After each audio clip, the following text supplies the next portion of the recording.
Good afternoon, everyone. This is Lou Weiss from Manufacturing Talk Radio, and I have here today is Mark Lilly, who's CEO and president of LillyWorks.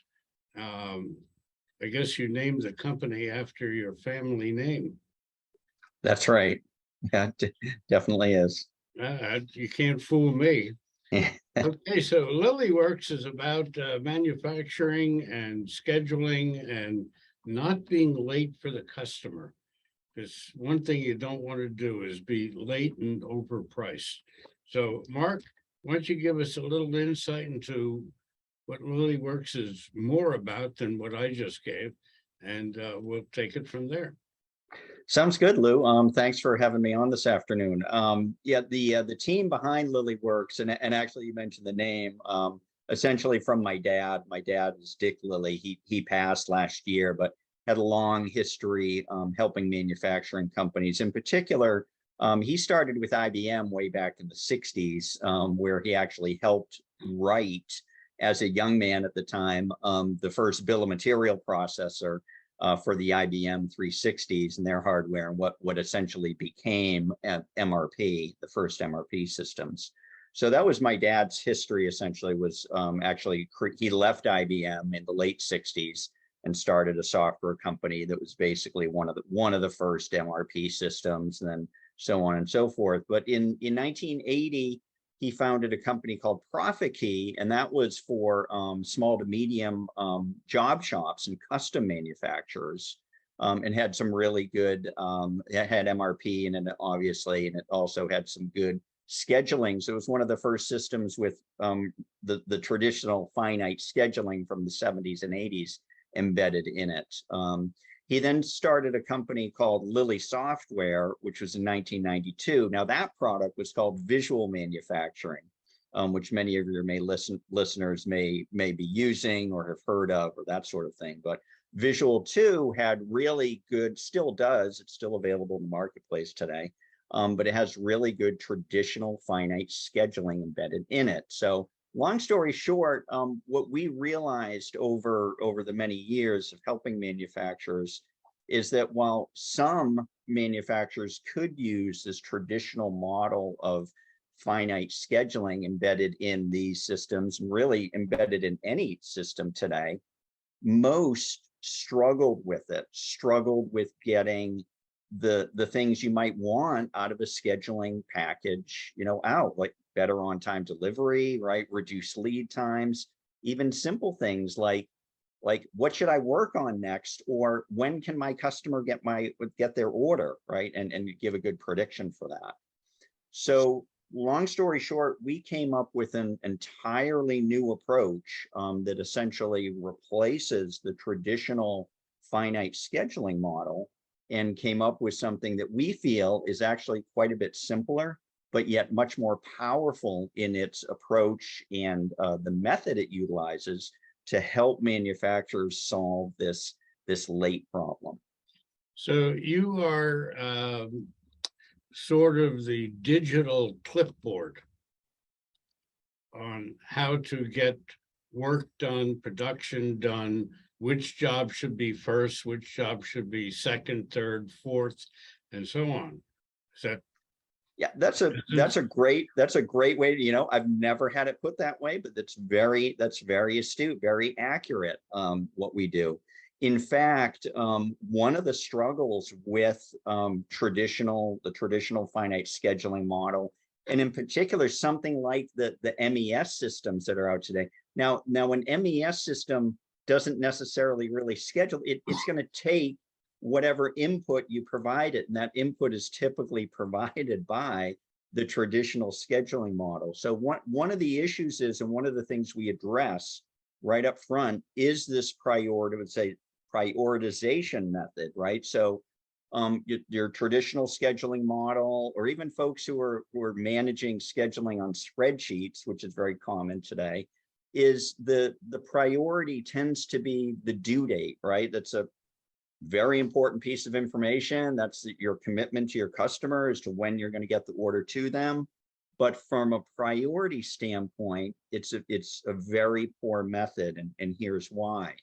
Most manufacturers today, I would fathom to guess 90–95% of North American manufacturers are high mix, right? Which means they may have some orders that are due 2 or 3 months from now, right? Just based on the time and length of processing that it needs to get that done. Maybe it needs to go to outside processing, like heat treating back. And they may have other work orders or jobs that are just due in a week or two.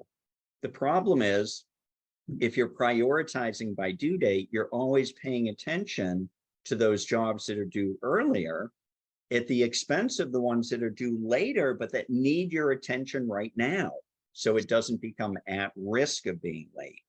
So we've come up with a simple but very powerful prioritization method where, just like you say, that digital clipboard publishes in real time out in production what folks should be working on right now, not according to the due date, but rather according to this risk level. How much in risk of being late is this job relative to the other jobs that are in that department?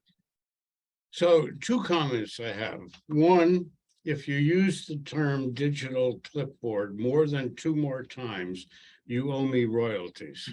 Okay. All right. Agreed.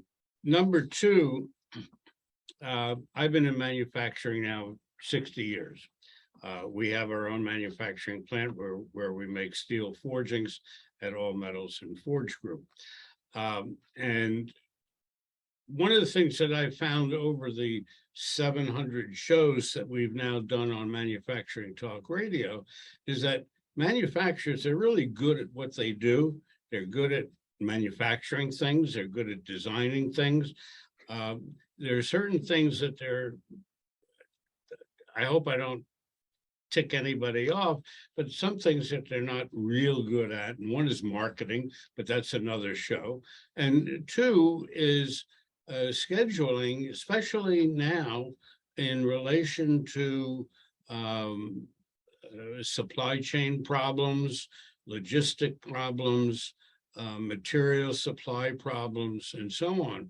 So in your LillyWorks digital clipboard program, how does that work with the problems that I just brought up about logistics and supply chain and so on?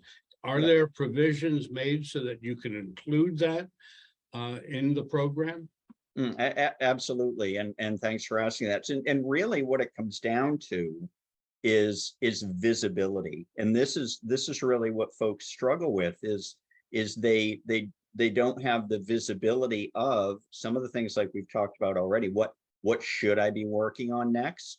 But then within that real-time priority, you also want to be able to see, of course, well, what do I have materials for right now, right? So that could mean, and it depends on the type of manufacturer you are. If you're a material, if you're a complex manufacturer with many dependencies, sub-assemblies, or even where you're doing assembly operations where you need, not just many different purchase components perhaps, but maybe other sub-assemblies that need to be done.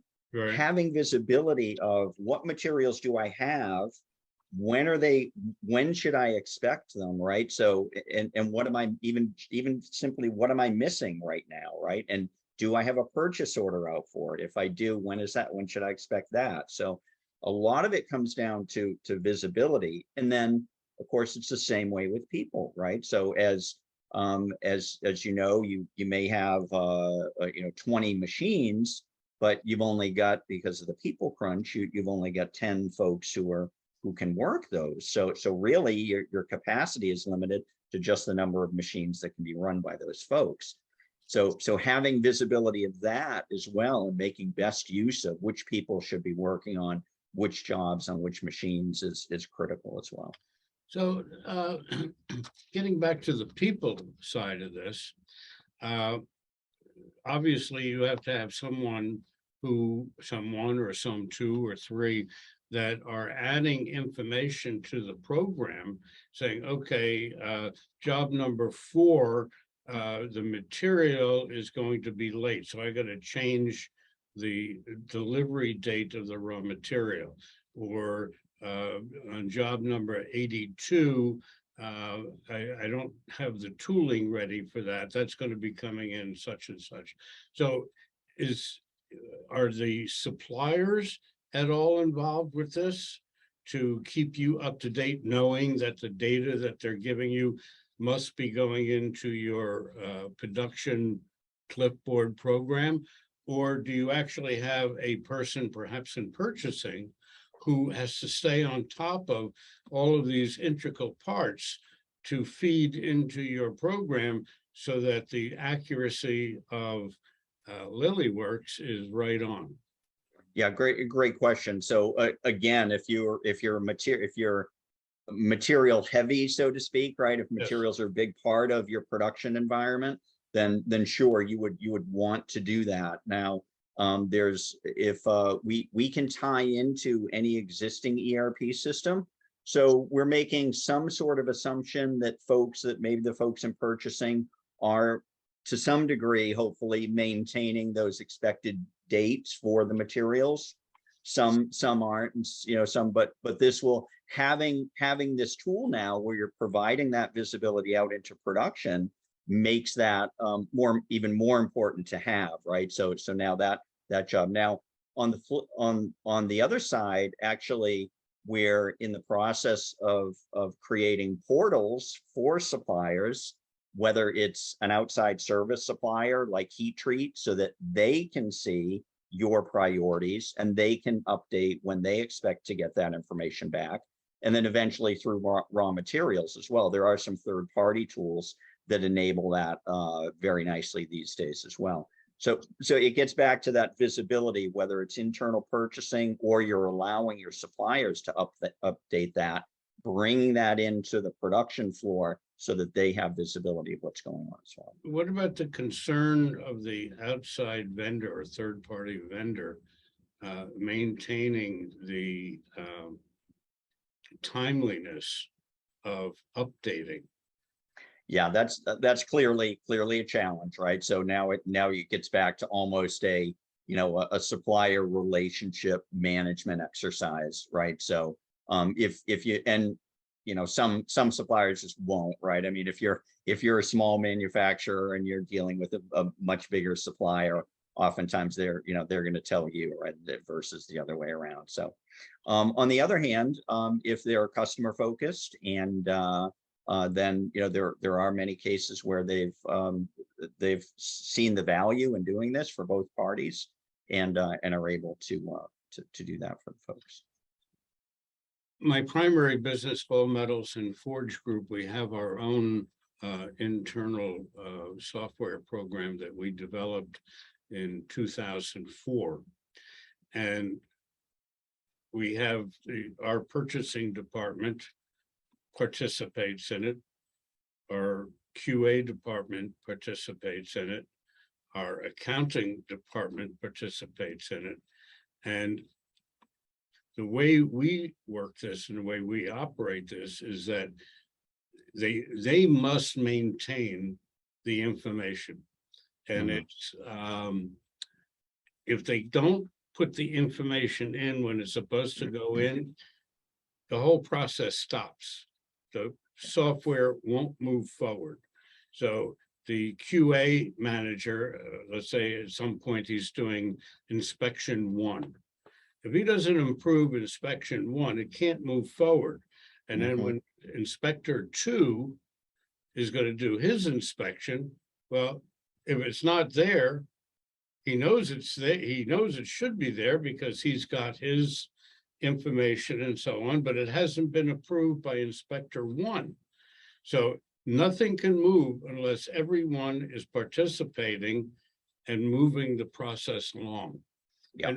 And we have, in our particular case, we have about 20, 25 different steps that must continue right up to billing. So if somebody skips over what they're supposed to be doing here, it can't get billed out. Yeah. So is that something similar in your operation? Yeah, absolutely. And you're describing, I think, the whole business process, maybe from quote all the way through to billing, and that's Correct. fantastic. And that's a fantastic process you put in place there to give you've given folks visibility of what's been done in their previous operation, so they can see, is it ready for me to be worked on that? And like you point out, if material is there, but it says it hasn't been completed yet, it obviously has, because material's there. So to go back, you've got an issue there. Same thing in our application and method, where it's very production focused, and that is, has material been released or kitted, and then once it's in an in-stream operation, the idea is, and you can even see on the priority list in your department, you can filter it out so you can see only those tasks that are ready to be worked on, because the previous operation has been reported complete or partially complete. We have found, and again, our system started in 2004. One of the things, and this is important, I think, for a manufacturer to understand, is that this kind of process, including yours, from what I'm determining, cuts down a lot of admin activity. Absolutely. We're on the same page here, and that's really the main point. Is you put in the information once, and instead of having to put it in again and again and again, and have opportunities for error in typing it in different applications or spreadsheets, you should put it in once, and then it simply flows, and that information is acted on as it moves through the process. Absolutely.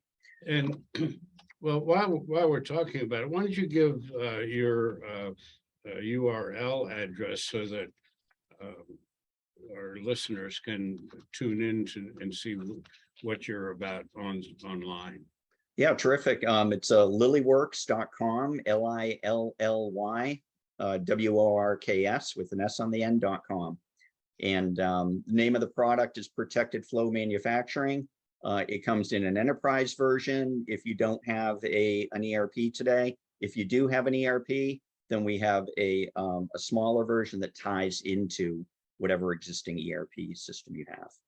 Okay, so we find actually in our process that we couldn't function without it. Yeah.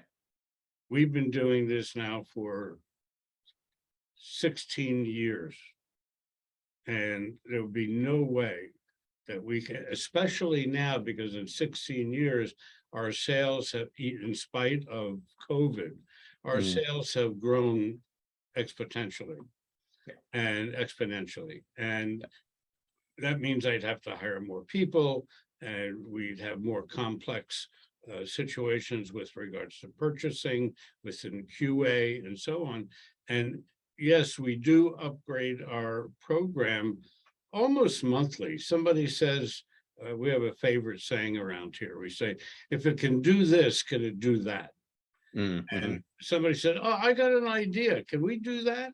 Because we can do this, so can we do that? And so every month we're growing it. How flexible is your program? Yeah, same way. We get enhancement requests when we find different manufacturers wanting to do different things and have special applications within production. So yeah, we're constantly enhancing. What's neat is when you enhance it for one customer, all the customers get it because it's a single cloud application. It's just served up to every client. So so absolutely.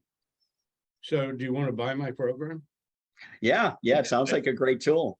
You know what's neat, and we spoke when we spoke briefly the other day. I actually did a webinar during COVID about managing production remotely, right? And I think you expressed the same thing. You were managing your entire business with your employees in remote offices, in their home offices, essentially, right? Because you have this, probably without this tool, you wouldn't have been able to do that, right? No way. So that's the beauty of having things, in the cloud, accessible from wherever you are, so that folks can manage and have, in our case, have visibility of what's going on in production, what's being worked on, what's not being worked on, right? And what your future is going to look like wherever you are, whether it's in your home office or on site in the facility.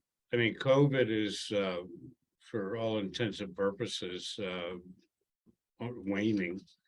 And the people that we have, our internal and admin staff, they're just as happy working from home. And what I find is, and I'm not a for home working guy, I'm in the 3 years we've been going through COVID, and I've been in the office almost every day, not always wearing the yellow jacket. I'm almost in the office every day, but everybody's working from home. And what I find is that they're probably working more than an 8-hour day. They're putting in 9, 10 hours.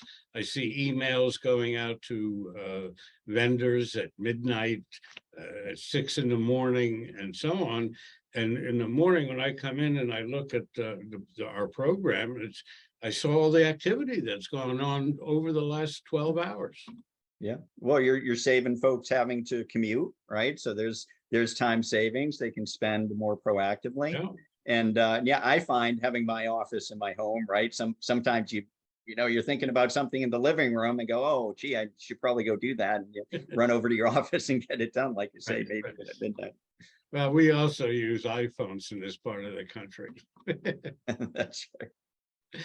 So you mentioned a few moments ago about customers, manufacturers, and such that come to you with ideas to change, alter, improve the program. And how much has that improved the program? Oh, a lot. I mean, we came up with an initial inception to have, real-time priorities of production, and quite honestly, some of the it was mostly initially designed for job shops, kind of machine shops who may not be material heavy, right? So material visibility is nice to have, but typically they can, within 5 days, they can get the material they need, even now oftentimes. But it's the companies where they're doing an assembly operation. They have literally hundreds of materials that have to come together at one time. Right. So that was actually an enhancement from a client, was to, within the priorities, see on my priorities which ones I have shortages on, and it's actually they called it an indicator light. So it's green, yellow, or red. Green means I don't have any shortages, I'm good to go. Yellow means I've got some, and red means everything's short. So you better really look at that one. Color coding works great. We have it as well. So that's always a good enhancement. You don't have to really think, just, oh, yellow, oh, I got a problem. Without having to go through all of the aspects of what the problem is. So how long does it take if a customer manufacturer wants to get involved with your program? How long does it take to get them involved, and how much training is there involved? Yeah, great question. We have clients who've gone live, meaning we tie into their ERP, pull information out, we transform it in such a way to create the priorities in real time, publish those out into production. So from the point we say go to where the priorities are being published out in production, about 45 days. So that's aggressive. More typically, it's somewhere between 60 and 90. But oftentimes it can be as soon as 45 days. One of the big tasks we have is to make sure that the production folks understand the prioritization method and believe in it and buy into it, right? We actually have a Modern Machine Shop article that one of the editors there at Modern Machine Shop wrote a few years ago about one of our clients. And we had published the priorities. They had big screen TVs and workstations all throughout the shop with the priorities being displayed, but nothing changed. Their on-time delivery was the same, the lead times were the same. So about 6 weeks went by, and we kind of poked at and said, gee, what's happening here? Well, we dove in a little deeper and realized that the key production folks weren't bought in. They were still prioritizing using their spreadsheets, right? So we said, okay, let's restart here. Got them involved. Had another training session, and had them actually buy into it. And then actually several months later, they came with the owners, they came to a manufacturing trade show and actually spoke at a breakout session with me, talking about the benefits of the approach. It sort of reminds me, as a side story, it reminds me of when All Metals and Forge Group applied for ISO 9000. And of course, any change in any operation is always traumatic, and you get a lot of pushback. Like, why do we have to do this? Yeah. So when we implemented ISO, and a lot of pushback, particularly from the sales department. And Right. the day that we got our certificate in the mail, that afternoon, one of our salespeople gets a call from one of his clients and says, "Are you familiar with ISO 9000? Yes. And he said, "Well, I have a job. I won the job, but I have to buy it from an ISO registered company, and I Nice. can't find anybody." Oh, wow. And Nice. This salesman X said, "We just got our certificate today." He says, "Great, get me the price, and here's the purchase order number." Right after that, all of a sudden, everybody's into it. Awesome. Yeah, We've been ISO since 1994. that's terrific. Congratulations. Yeah, thank you. Yeah. We did the same thing recently, only with ISO 27001. And what that is an information security management system that a software company like us implements to ensure our clients who are using a cloud-based application that's up on Amazon Gov Cloud, so it's very secure for ITAR folks. But it's ensuring too that we're operating our company and the management of the software per ISO standards as well. We right now are looking into, and actually we've gone more into looking into it, and that's NIST 800-171, which is cybersecurity when you're dealing with the Department of Energy and the Department of Defense. That's quite a process. And actually ISO takes you well into the NIST 800-171 world. Yep. So it's not quite as work intensive and so on. So we're looking into that. I think there's a tremendous, any certification level of that nature gets you certainly a really good head start. Of course, we all eventually will all have CMMC coming, right, which is quite stringent from what I understand. Sure, so. It is. And NIST 800-171 is a part of that same process. So, well, this is really fabulous. And do you get many referrals from your customers to other customers? We do, and we encourage that, right? Where we have a client who may have suppliers who aren't delivering to them as quite on time as they'd like. Right. And yeah, we've had quite a few referrals that way. It's a good source. As you know, the best customer is a referred customer. Absolutely. You don't have to sell him. He's already sold from the guy down the block. Absolutely right. So any parting words, Mark, before we wrap up the session? I appreciate the opportunity, Lou. If anyone's listening is working with a manufacturing company and you're struggling with the traditional scheduling model, you're struggling with the late problem, we call it. Right. Yeah. Feel free to reach out. Even if you're not ready to see software, talk about them at whatever. Be happy to chat about your specific challenges and see if there's anything that makes sense. Let's throw that URL out there again for the late comers. Yes. So LillyWorks, www.lillyworks.com. Mark, if you have any new stuff coming up down the road, additions to what you're doing with LillyWorks, or any other manufacturing related issues, I don't want to see you come out with a new software program called Digital Clipboard, because then you and I may have some words about that. I think so. But again, thank you very much for joining us today. Good luck, and we'll be in touch with you at some point down the road. Thanks so much for having me today, Lou. Enjoying it. Thank you. Everyone, thank you for all listening and tuning in to LillyWorks. And Mark is a bright guy, even though he didn't create all this, his father did. What was your father's name, by the way? Richard Dick. Richard Lilly. So I just want to mention that we've got 5 podcasts all about manufacturing. So why don't you tune in on a regular basis?